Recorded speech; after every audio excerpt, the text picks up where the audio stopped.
the evidence is pretty much in on alternative energy across the world. We look at Spain and their implementation of it, and it's created a disaster on high unemployment rates in the country of Spain.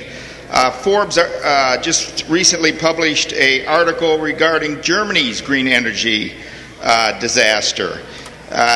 They go on to say Germany is dirtying the planet in the name of green energy and sticking its citizens with the ever-escalating tab so it can subsidize an energy source which will never generate sufficient power.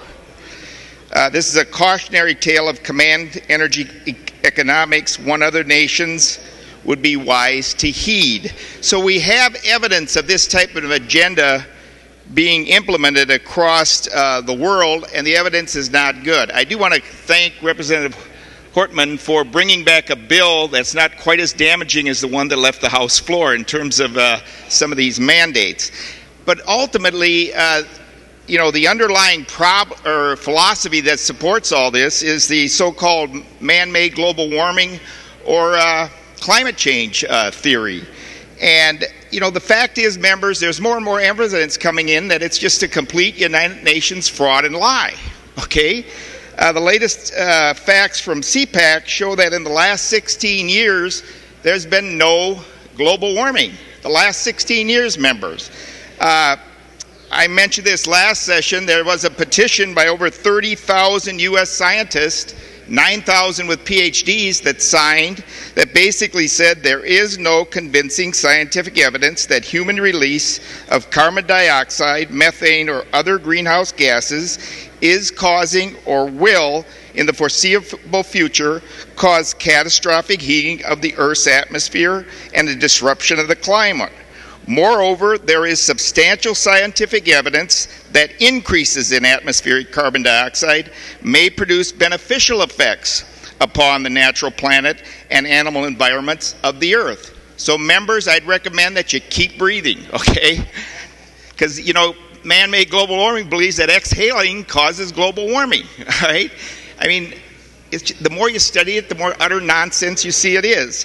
Finally, members, back in 2010, and this is a New York Post article, if you don't want to believe anything I've said so far, listen to the top scientific and engineering organization in the world. It's called the Inter-Academy Council.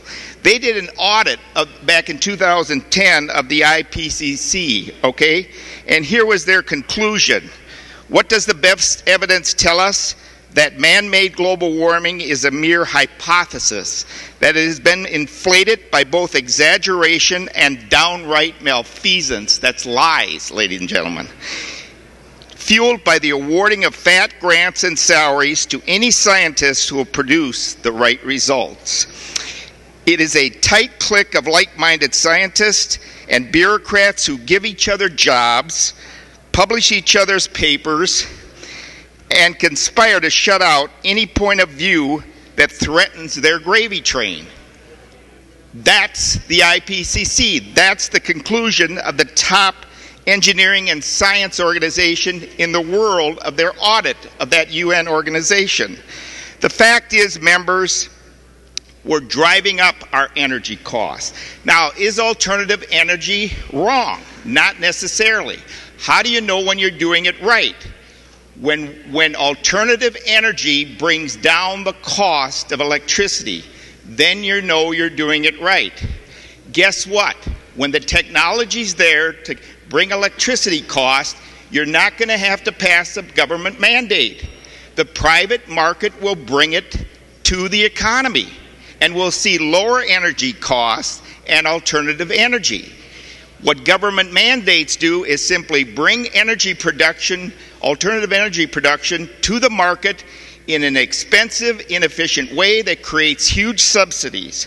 The result is the so-called green energy basically enriches the few at the expense of the many and drives up our energy costs, which hurts our citizens, families, and of course, our job creators.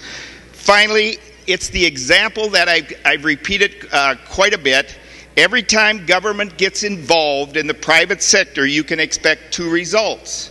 The price of everything goes up, and it becomes very inefficient, and wasteful. So members, I rise in support of refusing to adopt this. Let's send it back. Let's do what's right and go in a direction that actually helps our families and businesses and gives us a clean environment. Thank you, Mr. Speaker and members.